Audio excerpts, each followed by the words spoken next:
Assalamualaikum warahmatullahi wabarakatuh. Kami dari kelompok 8 akan berdiskusi dan membahas tentang bab 6, yaitu model, strategi, dan metode pembelajaran di sekolah dasar yang mencakup PJBL, inquiry, kooperatif, discovery, dan diferensiasi yang ada di bab 6. Baiklah, sebelum kita bahas lebih jauh tentang model pembelajaran di sekolah dasar, mungkin kita perlu memahami dulu perbedaan antara model, strategi, metode, dan teknik pembelajaran. Karena dalam praktiknya, seringkali istilah-istilah ini digunakan secara bergantian, padahal sebenarnya memiliki makna yang berbeda.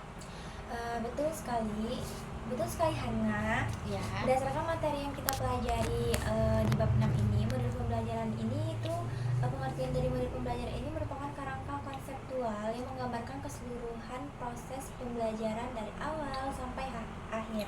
Model ini biasanya memiliki sintaks atau tahapan tertentu yang menjadi panduan guru dalam melaksanakan pembelajaran di kelas. Jadi model ini bisa dikatakan sebagai gambaran besar dari proses pembelajaran. Nah,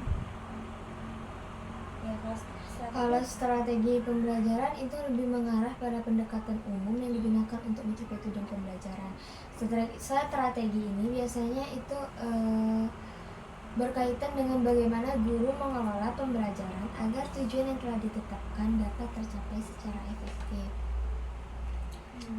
Terus tadi ada juga metode pembelajaran nggak sih? Ya.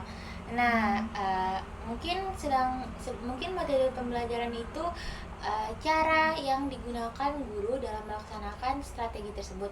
Misalnya nih, metode diskusi, demonstrasi, eksperimen, atau pemecahan masalah. Metode ini lebih operasional dibandingkan strategi. Yang terakhir apa? Yang terakhir itu ini teknik pembelajaran. Yang terakhir adalah teknik pembelajaran, yaitu langkah yang lebih kecil atau mikro dalam kegiatan pembelajaran. Contohnya seperti text, fire, share, think, pie, share, jigsaw, galeri watch, atau exit ticket. Teknik ini biasanya digunakan untuk mendukung metode agar pembelajaran menjadi lebih aktif dan menarik bagi siswa. Nah, setelah memahami perbedaan istilah tersebut, kita juga perlu mengetahui bagaimana cara memilih model pembelajaran yang tepat. Dalam materi dijelaskan bahwa pemilihan model pembelajaran sebaiknya tidak dilakukan hanya karena mengikuti tren atau dianggap paling menarik, tetapi harus berdasarkan kebutuhan dan kondisi pembelajaran. Ya, betul. Ada beberapa pertanyaan penting harus dipertimbangkan sebelum memilih model pembelajaran nih. Misalkan kayak tujuan dan indikator apa yang ingin dicapai, kesiapan peserta didik, terus kondisi kelas, terus ketersediaan sarana, serta bukti belajar yang ingin diperoleh gitu. Ya, selain itu guru itu juga harus mempertimbangkan kebutuhan diferensiasi karena setiap siswa itu memiliki kemampuan, minat, dan gaya belajar yang berbeda. Oleh karena itu pembelajaran itu harus dirancang agar dapat mengakomodasi perbedaan tersebut. Adapun prinsipnya adalah model pembelajaran dipilih untuk memaksimalkan tercapainya tujuan pembelajaran, bukan sekedar karena model tersebut populer atau terlihat menarik. Model yang baik adalah model yang mampu mendorong siswa melakukan pembelajaran yang bermakna atau deep learning.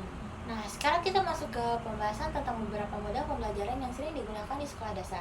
Salah satunya model yang cukup populer adalah Project Based Learning atau PJBL. Ya, PJBL itu juga biasanya digunakan ketika tujuan pembelajaran menuntut siswa menghasilkan sebuah produk nyata atau karya yang dapat menunjukkan pemahaman mereka terhadap suatu konsep. Nah, dalam model ini, siswa itu bekerja secara kolaboratif untuk menyelesaikan proyek tertentu. Terus PJBL itu ada tahapan utama nggak sih? Ya, tahapannya itu tahapan utama dalam PJBL itu biasanya dimulai dari pertanyaan pendorong, kemudian siswa melakukan investigasi, membuat produk, mempresentasikan hasilnya, melakukan revisi jika diperlukan, dan akhirnya melakukan refleksi terhadap proses pembelajaran tadi. Namun model ini juga memiliki risiko jika tidak dirancang dengan baik. Misalnya, siswa terlalu fokus pada pembuatan produk sehingga membuat konsep justru kurang berkembang. Nah, untuk mengatasi resiko tersebut, guru perlu memberikan checkpoint atau pengecekan pemahaman konsep secara berkala, serta menyediakan rubrik penilaian yang jelas agar siswa tidak hanya fokus pada hasil akhir.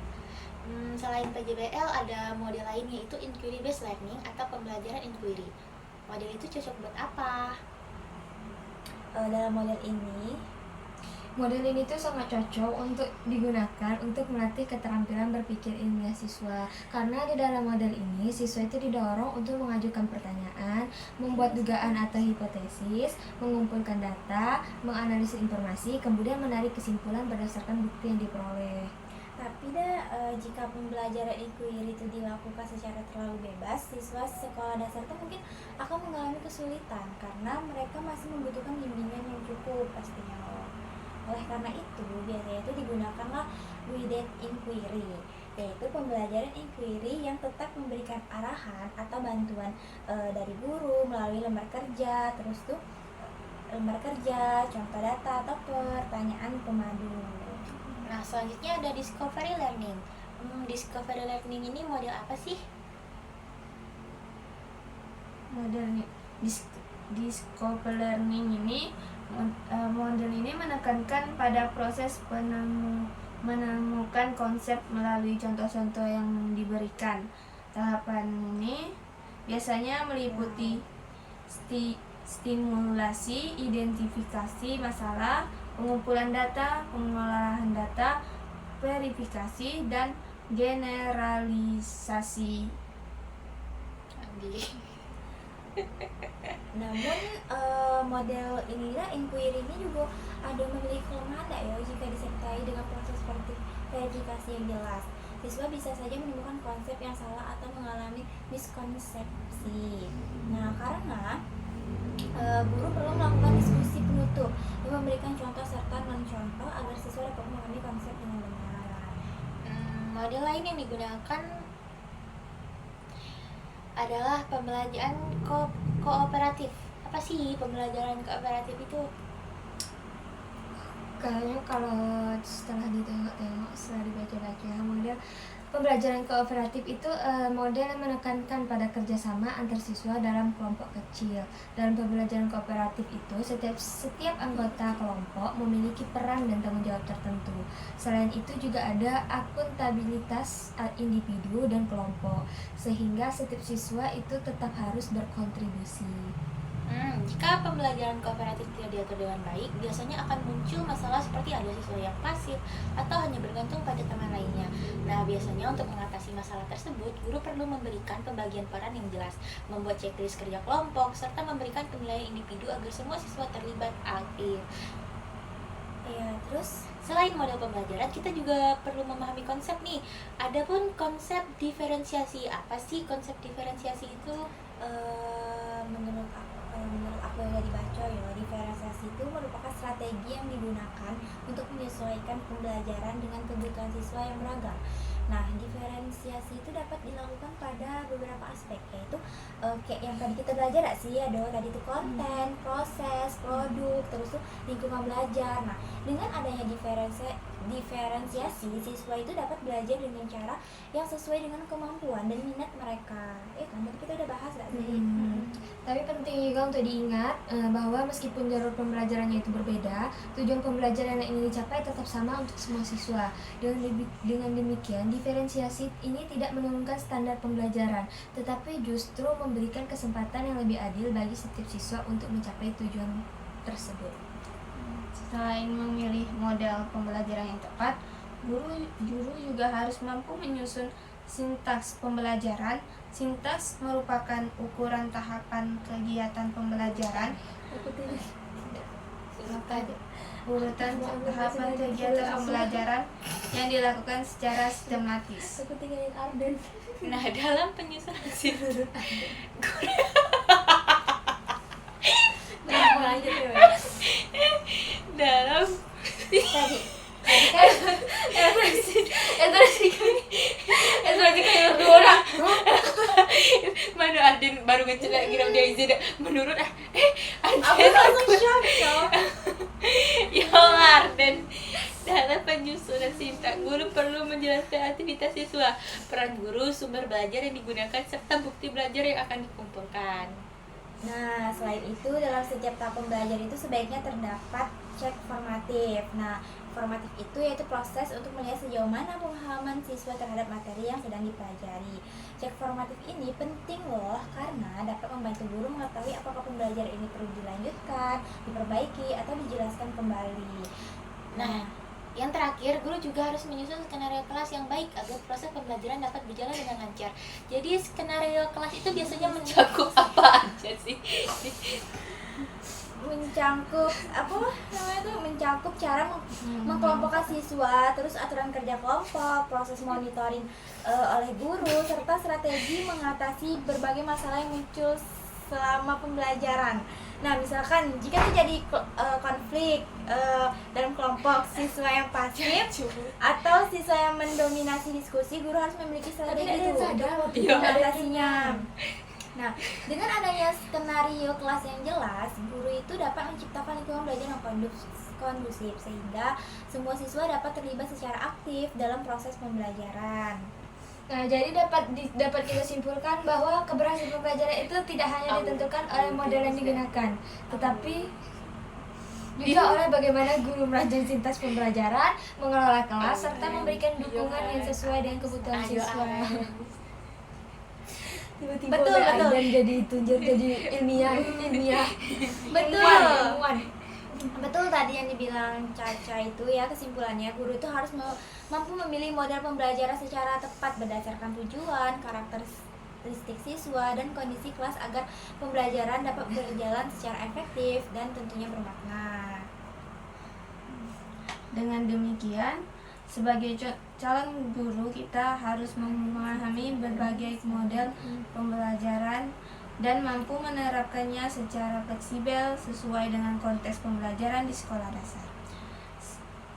Dengan pemahaman tersebut, kita dapat merancang pembelajaran yang lebih kreatif, kolaboratif, dan mampu mengaitkan pemahaman siswa secara mendalam.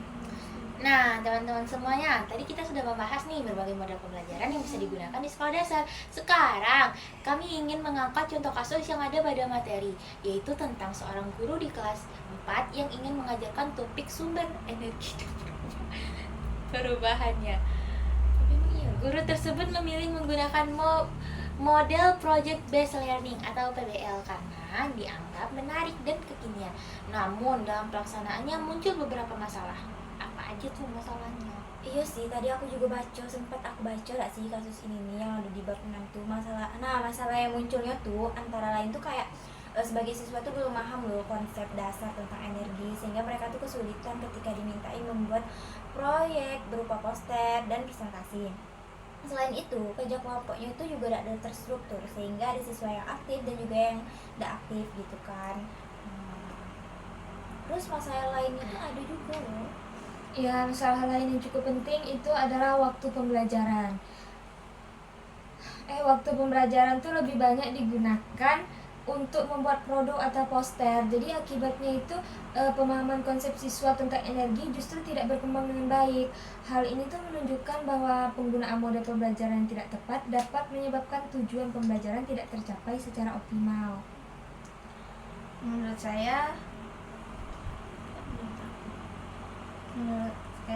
kasus tersebut memberikan pembelajaran bahwa project based learning tidak selalu menjadi pilihan terbaik untuk setiap situasi pembelajaran. Guru harus mempertimbangkan kesiapan siswa dan tujuan pembelajaran sebelum memiliki model tersebut. Nah, betul sekali. Jika kita melihat dari prinsip pemilihan model pembelajaran, ada beberapa hal yang harus dianalisis terlebih dahulu oleh guru. Misalnya, tujuan pembelajaran yang ingin dicapai, karakteristik siswa, kondisi kelas, waktu yang tersedia, serta sumber belajar yang dapat digunakan.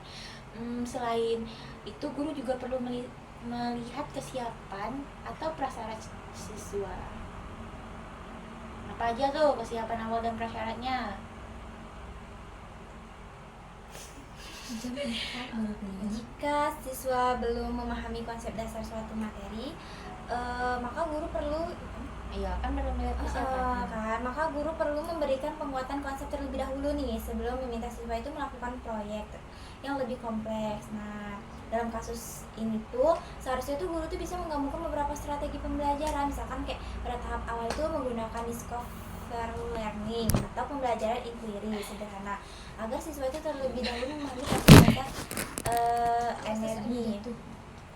Nah, setelah siswa memahami konsep dasar tersebut, barulah guru tuh menggunakan model ini, project based learning nih, PBL nih, untuk membuat produk atau proyek yang berkaitan dengan energi dalam proses belajar mengajar. Gitu. Terus Selain pemilihan model itu hal yang tidak kalah penting adalah bagaimana guru menyusun sintaks pembelajaran. Sintaks ini tuh berfungsi sebagai panduan langkah-langkah pembelajaran agar proses belajar mengajar berjalan secara sistematis. Sintaks pembelajaran itu biasanya memuat beberapa komponen penting seperti tahap kegiatan, alokasi waktu, aktivitas siswa, peran guru, sumber belajar, serta bukti belajar yang akan dikumpulkan. Selain itu, pada setiap tahap pembelajaran juga perlu terdapat cek formatif, yaitu kegiatan untuk mengetahui sejauh mana pemahaman siswa terhadap materi yang dipelajari. Cek formatif yang bisa digunakan guru misalnya adalah memberikan pertanyaan singkat kepada siswa, meminta siswa menuliskan kesimpulan sementara, atau menggunakan teknik seperti exit tiket di akhir pembelajaran. Bukan video ngaji.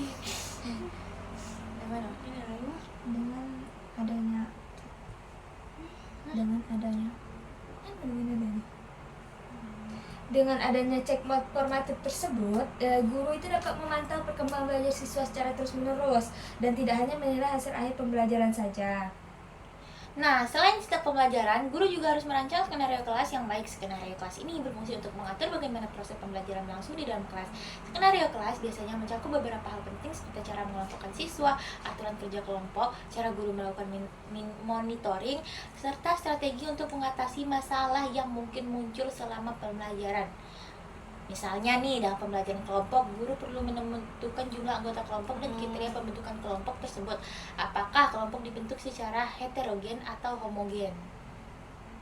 tuh kalau misalkan kelompok yang dibuat secara heterogen, biasanya tuh setiap kelompok tuh kayak akan terdiri dari siswa dengan kemampuan yang berbeda-beda sehingga mereka dapat saling membantu dalam proses belajar. Kayak ada yang pintar, ada yang sedang-sedang beda sih. Selain itu, guru juga perlu memberikan peran yang jelas kepada setiap anggota kelompok. Misalkan ada yang bertugas sebagai ketua, pencatat, penyaji, atau pengamat. Dengan adanya pembagian peran tersebut, setiap siswa itu pasti memiliki tanggung jawab dalam kelompoknya sehingga kemungkinan terjadinya siswa yang pasif dapat dikurangi.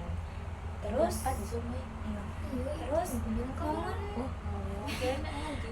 namun dalam pembelajaran kelompok tetap ada kemungkinan muncul berbagai masalah seperti konflik antar siswa yang mendominasi diskusi atau siswa yang tidak berpartisipasi dalam kegiatan kelompok. Nah, terus ada nggak sih untuk mengatasi masalah tersebut tuh? Untuk mengatasi masalah tersebut itu guru perlu melakukan monitoring secara aktif dengan berkeliling ke setiap kelompok dan memberikan bimbingan jika diperlukan. Guru juga dapat memberikan penguatan atau arahan kepada kelompok yang mengalami kesulitan agar mereka tetap dapat bekerja sama dengan baik. Selain itu, guru juga dapat memberikan refleksi di akhir pembelajaran agar siswa dapat mengevaluasi proses kerja kelompok yang telah mereka lakukan. Kenapa sih refleksi itu tuh penting gitu loh? Karena pembelajaran tuh karena dapat membantu siswa menyadari apa saja yang telah mereka pelajari dan bagaimana mereka dapat memperbaiki cara belajar mereka di masa depan. Refleksi juga membantu siswa mengembangkan kemampuan berpikir kritis dan metakognitif, yaitu kemampuan untuk memahami proses berpikir mereka sendiri. Nah, dengan demikian, pembelajaran tidak hanya berfokus pada penguasaan materi, tetapi juga pada pengembangan keterampilan berpikir dan kemampuan bekerja siswa. Hal ini sejalan dengan tujuan pendidikan saat ini, yang tidak hanya menekankan pada hasil belajar, tetapi juga pada proses belajar yang bermakna bagi siswa. Nah, jadi keseluruhan kita dapat melihat bahwa keberhasilan pembelajaran di sekolah dasar sangat dipengaruhi oleh kemampuan guru dalam merancang pembelajaran secara matang. Guru juga tidak hanya harus memahami model pembelajaran basic, tapi juga harus mampu memilih model yang sesuai dengan tujuan pembelajaran dan karakteristik siswa. Selain itu, guru juga perlu menyusun sintaks pembelajaran yang jelas, melakukan cek formatif secara berkala, serta mengelola kelas dengan baik.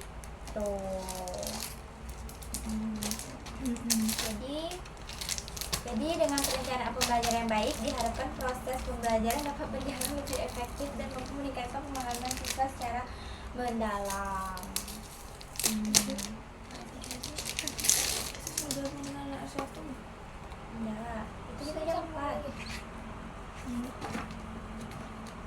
Aku lah Ardeni, masa disuruh gabung dengan anak R1, gabung Iya. ke dulu. Lagi kita masuk lagi di jam kita untuk apa? Itulah. Masuk deh. Apa Den? Jangan buat dewe. Dia sudah berbuat dewe. Dia baru mau tidur tuh. Kan ngerti ya, apa? Komponen bekas komponen. Ada tambah lagi ya. Jangan salah, jam 4 jam kalau mau gabung dengan S1 sekarang.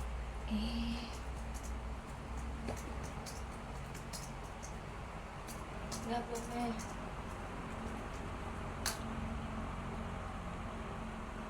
Kan masih S1 kira kita video dah. Sekolah buat Digabung medical. Apa moderator? jadi orang mau masuk dulu.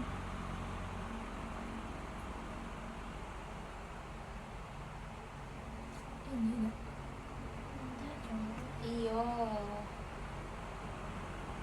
Enggak ini.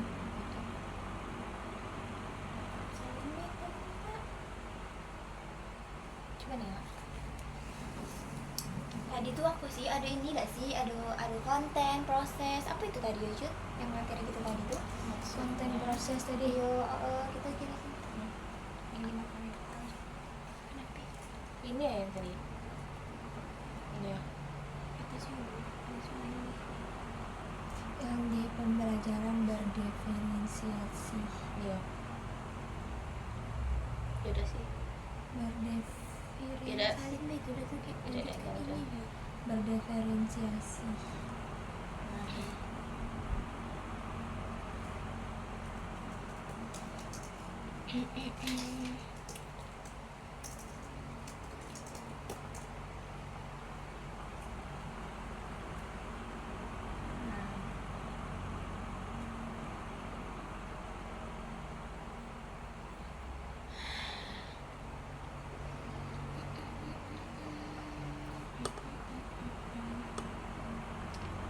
Ini jam berapa Jut?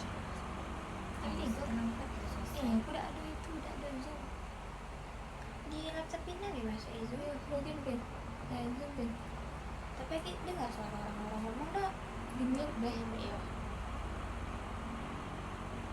Lagi.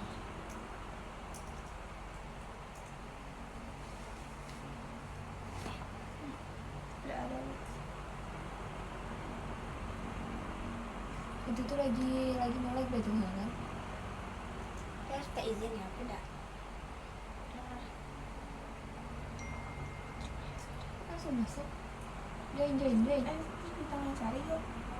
Coba join.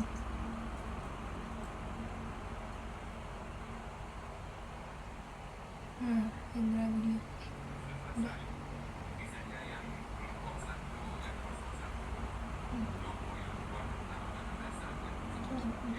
Apa nama?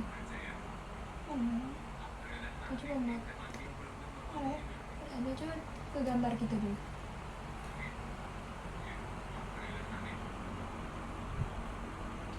Puspita Maya itu nama kau anjir. Iya. Iyo, mana? Kok Pusmita? Siapa? Puspitri. Siapa? Kak Fitri dah. Dulu kan dia ada Mana itu kita ini di mana? Anu.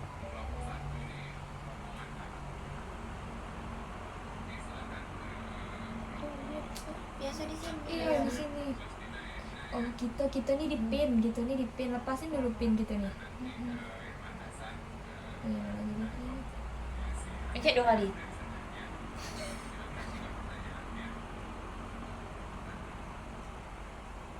Ulang deh.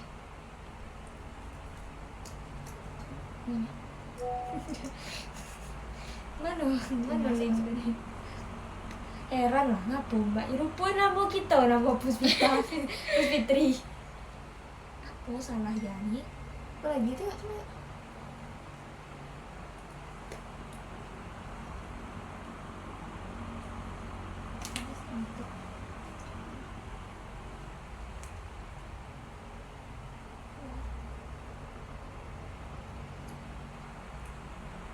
Join dulu.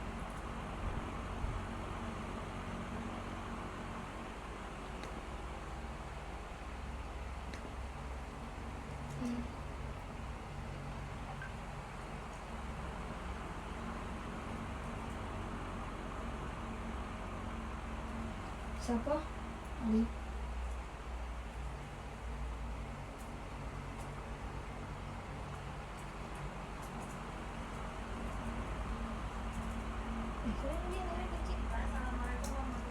Enggak tulis nih enggak.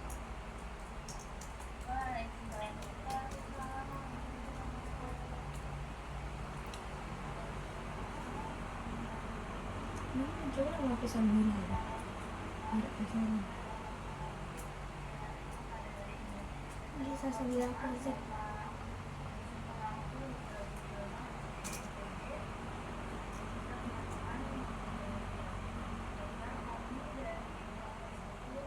Ini bisnis nih loh.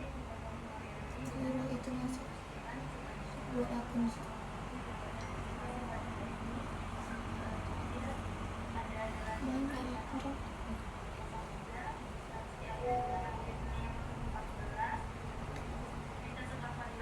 Bisnisnya punya. Nah.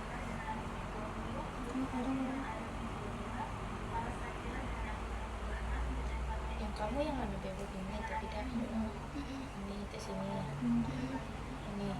Itu yang tadi barang itu tadi ya sih. Yang ini. Ini. Yang ini yang mana?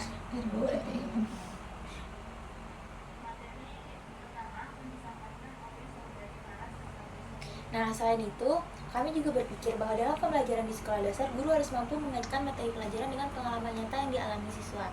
Dengan begitu, siswa akan lebih mudah memahami materi karena mereka dapat melihat hubungan antara konsep yang dipelajari dengan kehidupan sehari-hari. Aku setuju dengan pendapat Hani. Ketika materi pelajaran dikaitkan dengan kehidupan sehari-hari, siswa biasanya akan lebih tertarik untuk belajar. Misalkan ketika mempelajari materi tentang energi tadi, guru dapat mengajak siswa mengamati penggunaan listrik di rumah atau di sekolah. Benar, betul.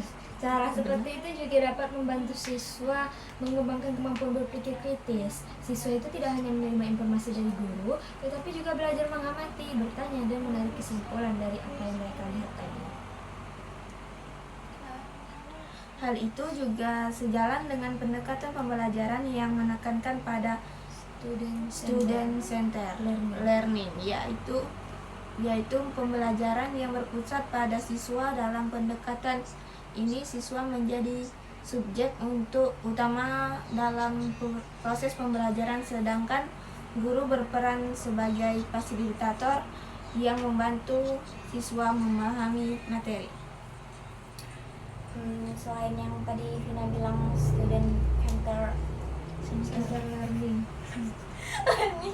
guru juga perlu memperhatikan motivasi belajar siswa. Tanpa motivasi yang baik, siswa akan sulit untuk terlibat secara aktif dalam kegiatan pembelajaran. Nah, motivasi belajar itu bisa ditumbuhkan dengan berbagai cara. Misalnya dengan memberikan pertanyaan yang menantang, memberikan penghargaan terhadap usaha siswa, atau menciptakan suasana belajar yang menyenangkan. Guru juga dapat menggunakan berbagai media pembelajaran agar proses belajar menjadi lebih menarik. Media seperti gambar, video, alat peraga, atau permainan edukatif dapat membantu siswa dalam memahami materi dengan lebih baik. Namun, penggunaan media tersebut juga harus disesuaikan dengan tujuan pembelajaran. Media tidak hanya digunakan untuk membuat pembelajaran terlihat menarik, tapi juga membuat siswa memahami konsep yang dipelajari.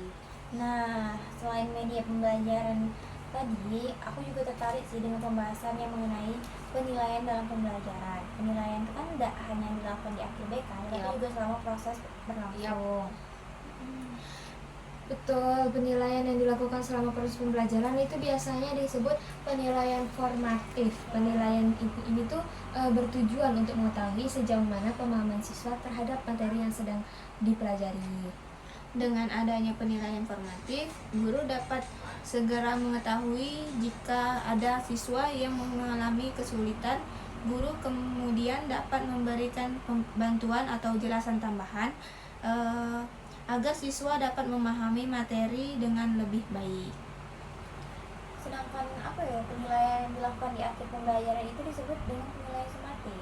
Penilaian ini biasanya dilakukan untuk mengetahui hasil belajar siswa setelah mengikuti seluruh rangkaian pembelajaran. Nah, menurut saya nih, penilaian juga sebaiknya tidak hanya menilai aspek pengetahuan saja, tetapi juga aspek sikap dan keterampilan siswa, karena tujuan pendidikan kan tidak hanya membuat siswa pintar secara akademik, tetapi juga membentuk karakter dan keterampilan yang dibutuhkan dalam kehidupan. Misalnya, dalam pembelajaran kelompok, guru dapat menilai keterampilan kerja sama siswa, kemampuan berkomunikasi, serta tanggung jawab mereka dalam menyelesaikan tugas.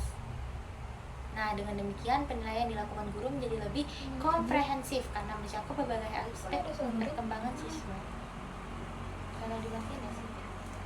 Nah, dari semua pembahasan kita hari ini itu aku menyadari bahwa merancang pembelajaran ternyata tidak sesederhana yang kita bayangkan. Guru itu harus mempertimbangkan banyak hal agar pembelajaran dapat berjalan dengan baik.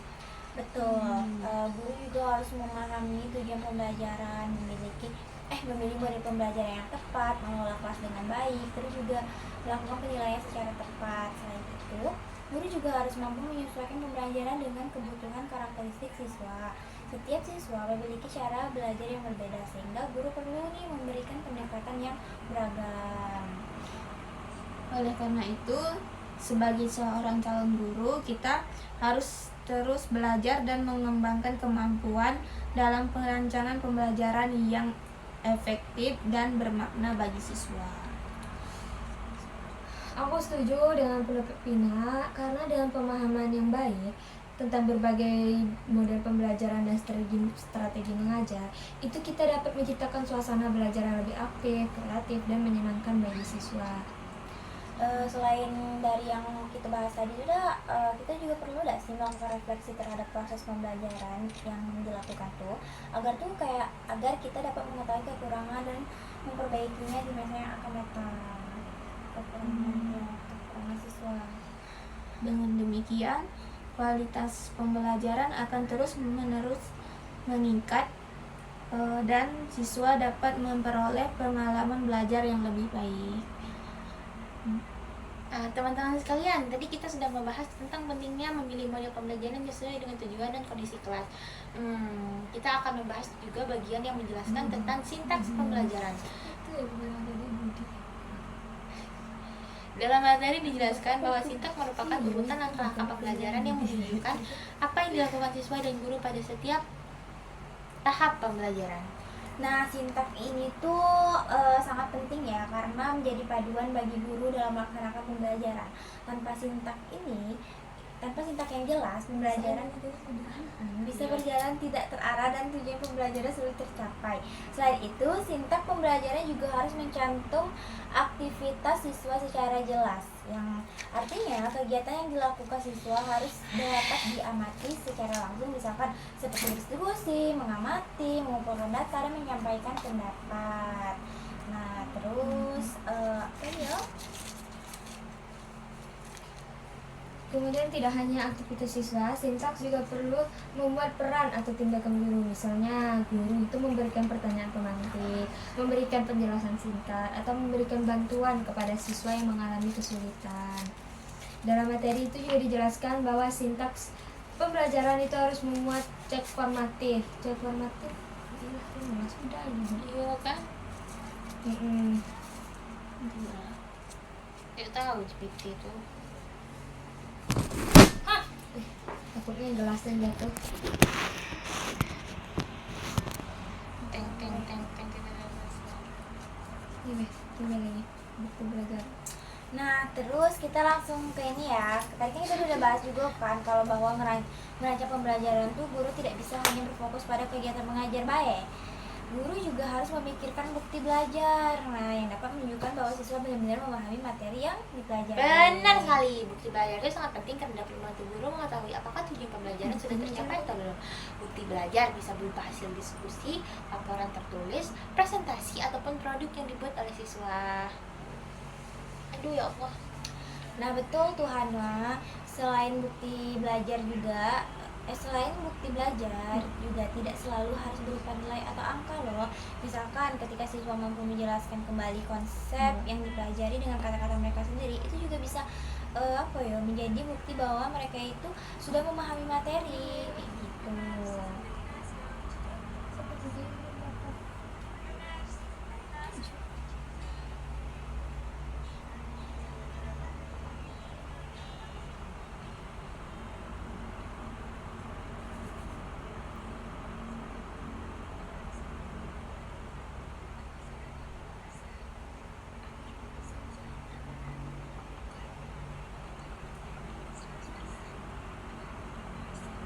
Di bawahnya.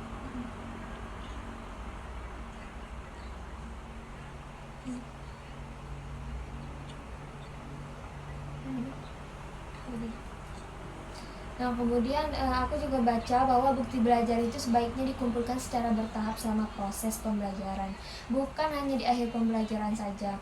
Karena dengan cara ini, guru itu dapat melihat perkembangan belajar siswa lebih jelas. Selain bukti belajar, saya juga tertarik dengan bagian yang menjelaskan tentang aktivitas pembelajaran yang bermakna. Aktivitas pembelajaran sebaiknya tidak hanya membuat siswa sibuk melakukan sesuatu, tetapi harus benar-benar membantu mereka memahami konsep. Betul, kadang-kadang ada pembelajaran terlihat sangat aktif, tetapi sebenarnya siswanya itu hanya mengikuti instruksi tanpa benar-benar memahami apa yang mereka pelajari. Oleh karena itu, guru perlu merancang aktivitas yang mendorong siswa untuk berpikir, bertanya, dan berdiskusi. Aktivitas seperti ini dapat membantu mereka membangun pemahaman mereka sendiri terhadap materi. Nah, selain itu, aktivitas pembelajaran juga harus memberikan kesempatan kepada siswa untuk merefleksikan apa yang telah mereka pelajari. Refleksi ini penting agar siswa dapat menyadari proses belajar yang mereka lakukan. Nah, refleksi biasanya dilakukan pada bagian akhir pembelajaran. Misalnya, guru dapat meminta siswa menuliskan hal baru yang mereka pelajari hari itu atau kesulitan yang mereka alami selama pembelajaran. Selain itu juga guru juga bisa mengajak siswa berdiskusi secara singkat tentang pengalaman belajar mereka. Dengan cara ini, siswa dapat saling berbagi pemahaman dan memperbaiki kesalahan konsep yang mungkin terjadi. Jadi menurut aku tuh ya, kegiatan refleksi itu juga dapat membantu guru untuk mengevaluasi pembelajaran yang telah dilakukan. Jika banyak siswa yang masih mengalami kesulitan, berarti guru itu perlu memperbaiki cara mengajarnya. Jadi dengan demikian itu refleksi tidak hanya bermanfaat bagi siswa, tetapi juga bagi guru untuk meningkatkan kualitas pembelajaran di kelas. Selain refleksi, ada juga bagian yang menjelaskan tentang transfer pembelajaran. Transfer pembelajaran tuh apa sih? Transfer pembelajaran berarti kemampuan siswa untuk menggunakan pengetahuan yang telah dipelajari dalam situasi yang berbeda. Contohnya kayak apa? Contohnya, ketika siswa mempelajari konsep energi di kelas, mereka dapat menerapkan pengetahuan tersebut untuk memahami penggunaan energi di rumah atau di lingkungan sekitar mereka. Jika siswa mampu melakukan transfer pembelajaran, berarti mereka tidak hanya menghafal konsep, tetapi benar-benar memahami bagaimana konsep tersebut digunakan dalam kehidupan nyata. Karena itu guru itu perlu perlu memberikan contoh atau kegiatan yang menghubungkan materi pembelajaran dengan kehidupan sehari-hari siswa. Nah, dari diskusi kita ini, aku semakin paham bahwa pemilihan model pembelajaran harus benar-benar dipertimbangkan dengan baik. Guru tidak boleh memilih model pembelajaran hanya karena terlihat menarik atau sedang populer. Benar, guru itu harus melihat apakah model tersebut tuh benar-benar sesuai dengan tujuan pembelajaran, kondisi siswa, serta waktu yang tersedia. Nah, selain itu, guru juga perlu memastikan bahwa model pembelajaran tersebut dapat membantu siswa memahami konsep secara mendalam, bukan hanya menghasilkan produk atau aktivitas.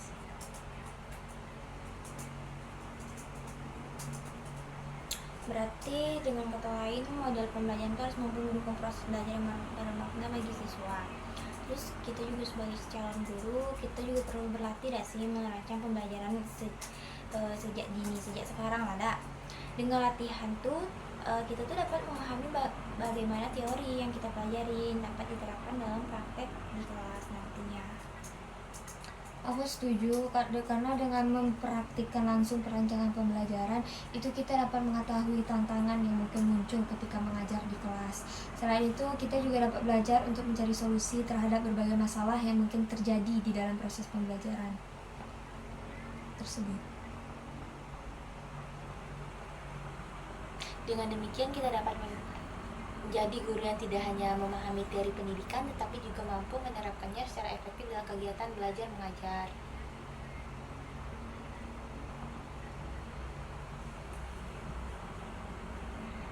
Nah, diskusi panjang kita hari ini dapat mengambil beberapa pelajaran yang penting. Salah satunya adalah bahwa keberhasilan pembelajaran sangat dipengaruhi oleh perencanaan yang matang. Selain itu, guru juga harus memahami karakteristik siswa dan memilih strategi pembelajaran yang paling sesuai dengan kebutuhan mereka. Jika pembelajaran dirancang dengan baik, siswa akan lebih mudah memahami materi dan lebih aktif dalam proses pembelajaran.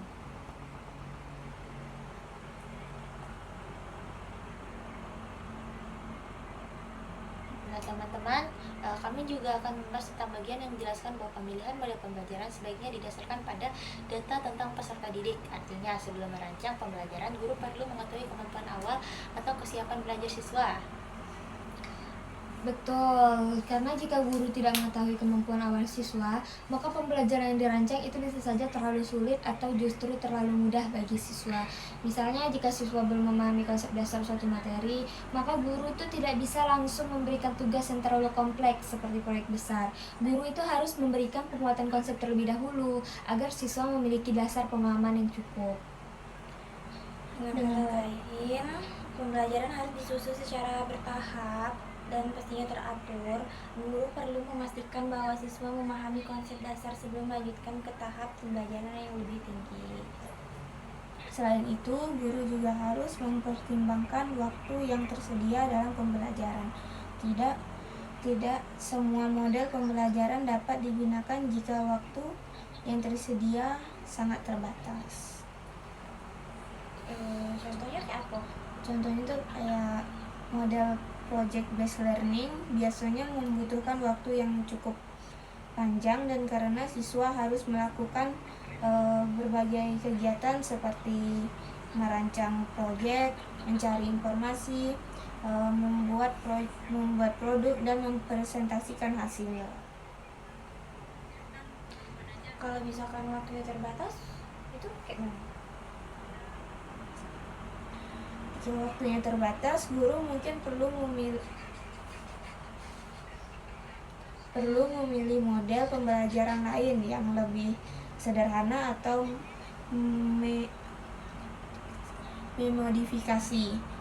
memodifikasi kegiatan pembelajaran agar tetap dapat dilakukan dalam waktu yang tersedia. Nah, jadi dari hal ini tuh dapat menunjukkan bahwa perencanaan pembelajaran itu harus realistis dan disesuaikan dengan kondisi yang ada di kelas.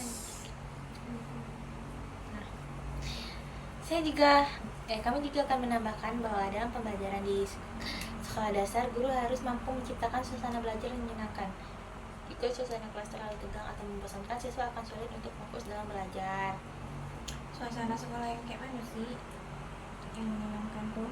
Pastinya suasana belajar ya yang positif dapat membuat siswa merasa nyaman untuk bertanya. Dia jawab. Iya, aku nanya kamu loh. Mengemukakan pendapat dan berpartisipasi dalam kegiatan pembelajaran.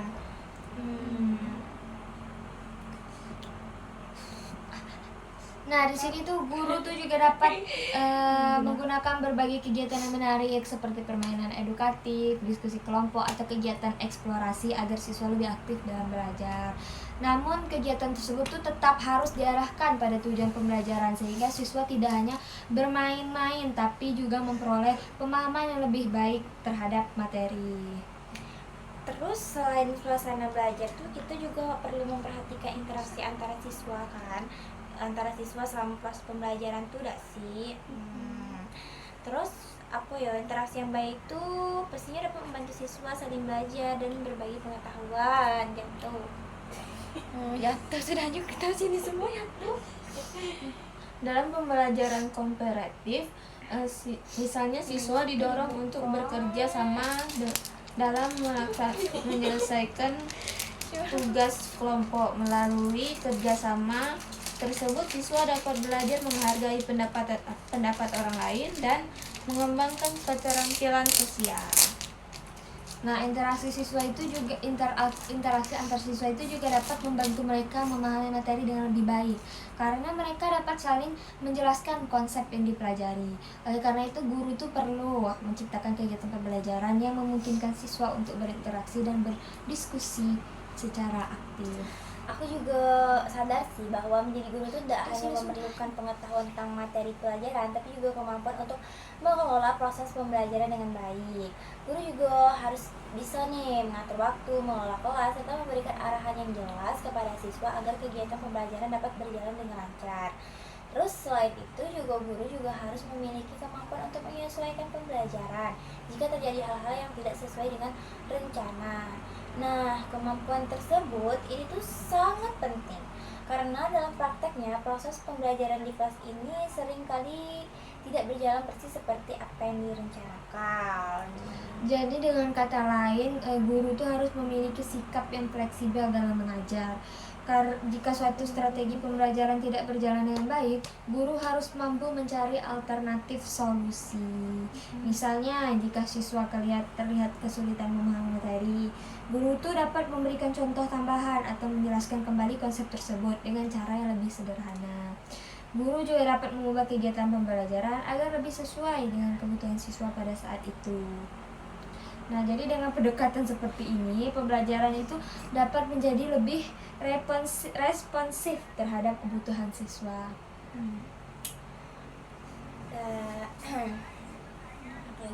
Dari diskusi kita yang panjang ini, saya merasa bahwa peran guru dalam pendidikan sangat besar. Guru tidak hanya menyampaikan informasi, tetapi juga membimbing siswa dalam berproses belajar. Benar sekali, guru berperan sebagai fasilitator yang membantu siswa menumbuhkan pengetahuan dan mengembangkan kemampuan berpikir mereka. Jika guru merancang pembelajaran yang baik, maka siswa akan lebih mudah memahami materi dan termotivasi untuk belajar. Sebaliknya, jika pembelajaran tidak dirancang dengan baik, maka siswa akan merasa sulit dan kurang tertarik terhadap belajar. Ya, oleh karena itu kita sebagai calon guru harus terus belajar dan mengembangkan kemampuan kita dalam merancang pembelajaran yang efektif. Nah, dengan pemahaman yang baik tentang berbagai model pembelajaran ini, kita tuh dapat memilih strategi yang paling tepat untuk membantu siswa mencapai tujuan pembelajaran.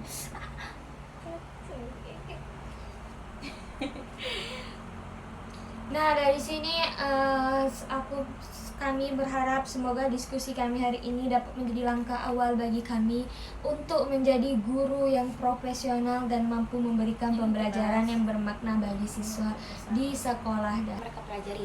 Refleksi ini penting agar siswa dapat menyadari proses belajar yang mereka lakukan. Nah, refleksi biasanya dilakukan pada bagian akhir pembelajaran. Misalnya, guru dapat meminta siswa menuliskan hal baru yang mereka pelajari hari itu atau kesulitan yang mereka alami selama pembelajaran. Selain itu juga guru juga bisa mengajak siswa berdiskusi secara singkat tentang pengalaman belajar mereka. Dengan cara ini, siswa dapat saling berbagi pemahaman nih dan memperbaiki kesalahan konsep yang mungkin terjadi. Jadi menurut aku tuh ya, kegiatan refleksi itu juga dapat membantu guru untuk mengevaluasi pembelajaran yang telah dilakukan. Jika banyak siswa yang masih mengalami kesulitan, berarti guru itu perlu memperbaiki cara mengajarnya. jadi dengan demikian itu refleksi tidak hanya bermanfaat bagi siswa, tetapi juga bagi guru untuk meningkatkan kualitas pembelajaran di kelas. Selain refleksi, ada juga bagian yang menjelaskan tentang transfer pembelajaran. Transfer pembelajaran tuh apa sih? Transfer pembelajaran berarti kemampuan siswa untuk menggunakan pengetahuan yang telah dipelajari dalam situasi yang berbeda. Contohnya kayak apa? Contohnya ketika siswa mempelajari konsep energi di kelas, mereka dapat menerapkan pengetahuan tersebut untuk memahami penggunaan energi di rumah atau di lingkungan sekitar mereka. Jika siswa mampu melakukan transfer pembelajaran, berarti mereka tidak hanya menghafal konsep, tetapi benar-benar memahami bagaimana konsep tersebut digunakan dalam kehidupan nyata. Karena itu guru itu perlu memberikan contoh atau kegiatan yang menghubungkan materi pembelajaran dengan kehidupan sehari-hari siswa. Nah, dari diskusi kita ini, aku semakin paham bahwa pemilihan modul pembelajaran harus benar-benar dipertimbangkan dengan baik. Guru tidak boleh memilih modul pembelajaran hanya karena terlihat menarik atau sedang populer. Benar, guru itu harus melihat apakah modul tersebut tuh benar-benar sesuai dengan tujuan pembelajaran, kondisi siswa, serta waktu yang tersedia. Nah, selain itu, guru juga perlu memastikan bahwa model pembelajaran tersebut dapat membantu siswa memahami konsep secara mendalam, bukan hanya menghasilkan produk atau aktivitas.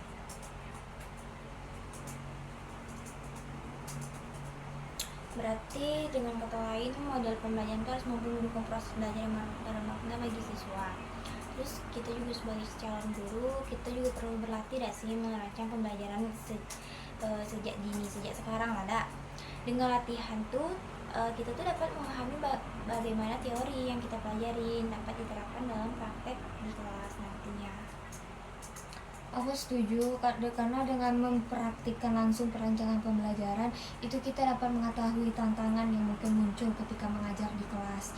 Selain itu, kita juga dapat belajar untuk mencari solusi terhadap berbagai masalah yang mungkin terjadi di dalam proses pembelajaran tersebut. Dengan demikian, kita dapat menjadi guru yang tidak hanya memahami teori pendidikan, tetapi juga mampu menerapkannya secara efektif dalam kegiatan belajar mengajar.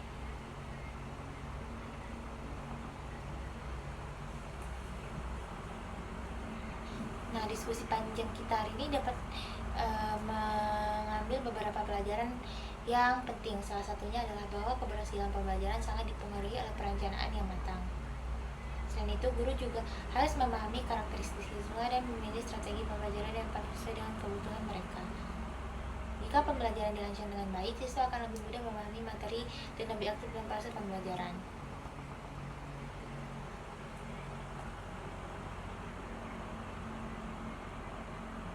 Nah, teman-teman, kami juga akan membahas tentang bagian yang menjelaskan bahwa pemilihan model pembelajaran sebaiknya didasarkan pada data tentang peserta didik. Artinya, sebelum merancang pembelajaran, guru perlu mengetahui kemampuan awal atau kesiapan belajar siswa. Betul, karena jika guru tidak mengetahui kemampuan awal siswa, maka pembelajaran yang dirancang itu bisa saja terlalu sulit atau justru terlalu mudah bagi siswa. Misalnya jika siswa belum memahami konsep dasar suatu materi, maka guru itu tidak bisa langsung memberikan tugas yang terlalu kompleks seperti proyek besar. Guru itu harus memberikan penguatan konsep terlebih dahulu agar siswa memiliki dasar pemahaman yang cukup. Dengan kata lain, pembelajaran harus disusun secara bertahap dan pastinya teratur. Guru perlu memastikan bahwa siswa memahami konsep dasar sebelum melanjutkan ke tahap pembelajaran yang lebih tinggi. Selain itu, guru juga harus mempertimbangkan waktu yang tersedia dalam pembelajaran. Tidak semua model pembelajaran dapat digunakan jika waktu yang tersedia sangat terbatas. Contohnya kayak apa? Contohnya itu kayak model project based learning biasanya membutuhkan waktu yang cukup panjang, dan karena siswa harus melakukan berbagai kegiatan seperti merancang proyek, mencari informasi, membuat produk dan mempresentasikan hasilnya. Kalau misalkan waktunya terbatas, itu kayak mana? Jika waktunya terbatas, guru mungkin perlu memilih model pembelajaran lain yang lebih sederhana atau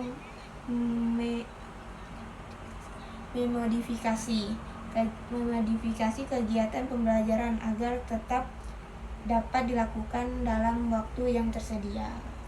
Nah, jadi dari hal ini tuh dapat menunjukkan bahwa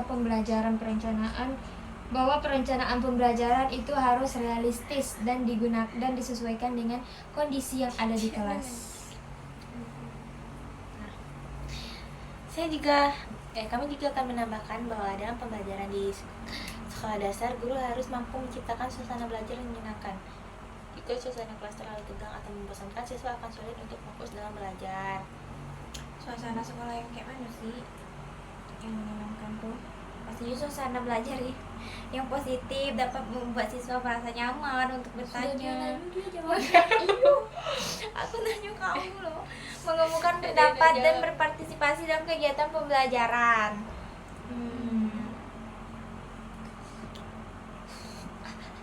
Nah, di sini tuh guru tuh juga dapat menggunakan berbagai kegiatan yang menarik seperti permainan edukatif, diskusi kelompok, atau kegiatan eksplorasi agar siswa lebih aktif dalam belajar.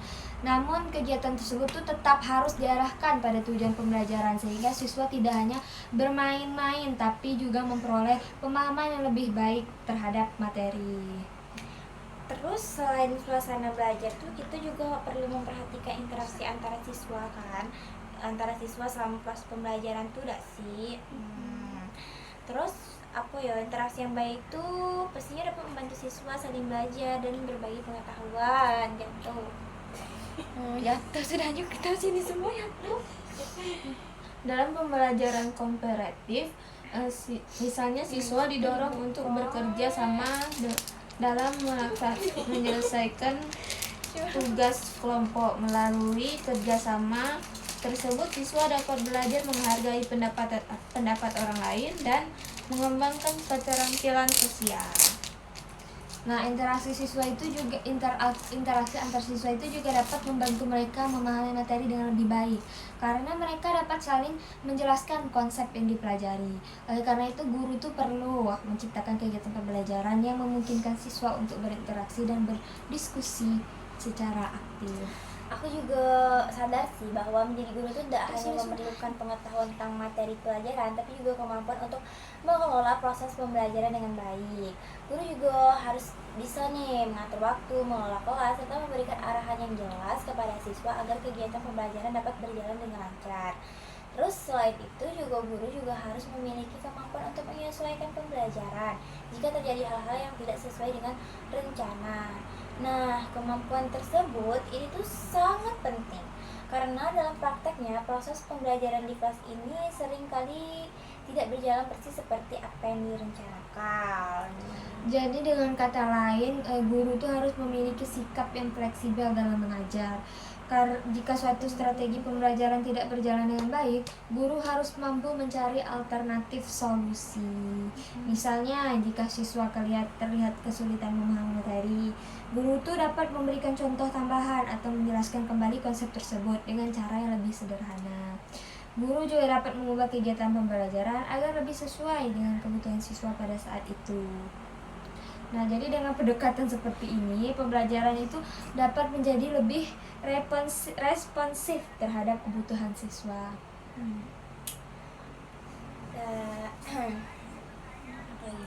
Dari diskusi kita yang panjang ini, saya merasa bahwa peran guru dalam pendidikan sangat besar. Guru tidak hanya menyampaikan informasi, tetapi juga membimbing siswa dalam berproses belajar. Benar sekali, guru berperan sebagai fasilitator yang membantu siswa menumbuhkan pengetahuan dan mengembangkan kemampuan berpikir mereka. Jika guru merancang pembelajaran yang baik, maka siswa akan lebih mudah memahami materi dan termotivasi untuk belajar. Sebaliknya, jika pembelajaran tidak dirancang dengan baik, maka siswa akan merasa sulit dan kurang tertarik terhadap belajar.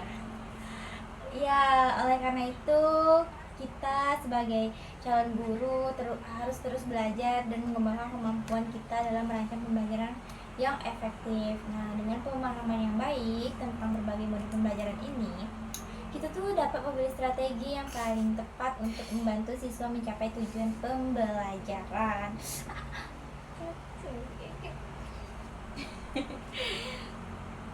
Nah, dari sini kami berharap semoga diskusi kami hari ini dapat menjadi langkah awal bagi kami untuk menjadi guru yang profesional dan mampu memberikan pembelajaran yang bermakna bagi siswa di sekolah dasar. Sekian dari kami. Wassalamualaikum warahmatullahi wabarakatuh. Matiin. Itu Beb.